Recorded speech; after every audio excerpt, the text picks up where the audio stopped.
brown-haired albino was unbuttoning his coat, his eyes on Cermak, who was shaking hands with Roosevelt. Well, it's wonderful to see you, Tony. A lovely gesture. I just wanted to remind you and your administration that you have my full and enthusiastic support.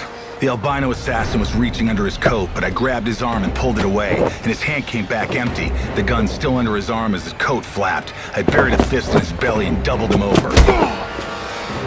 And when he came up, the snout of my 9mm stared him in the face. You got you this time, fucker! Sounded like firecrackers, and the muzzle flash above the crowd looked like fireworks, but this was something else. Blurred figures in the crowd were falling, and a stubby, bushy-haired brown little man in a white shirt standing up on a bench was swarmed like a come-to-Jesus meeting got out of hand. Meanwhile, the ex-blonde was pulling away, and I swung at him, and he went down, unconscious, as the mass of people around us were heading to my right.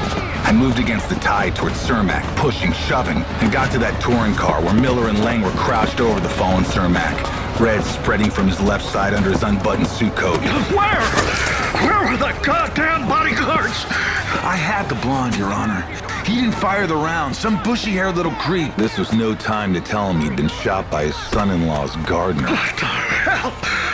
They got me after all, Heller. The crowd was turning into a mob. Miller, Lang, and I were hovering over Cermak in the quiet of the storm. Heller, get your people out of the way. We need to move the president and his vehicle out of here. For Christ's sakes, Cermak's been shot. Take him with you. Get him to a hospital. Roosevelt, sitting in back, heard me. Put Tony in here and get us the hell out. The shooter's big revolver was clicking on an empty chamber now. But that must have had an 8-round rod, as I found myself on a battlefield where bleeding audience members wandered like wounded warriors, helped by their dazed loved ones.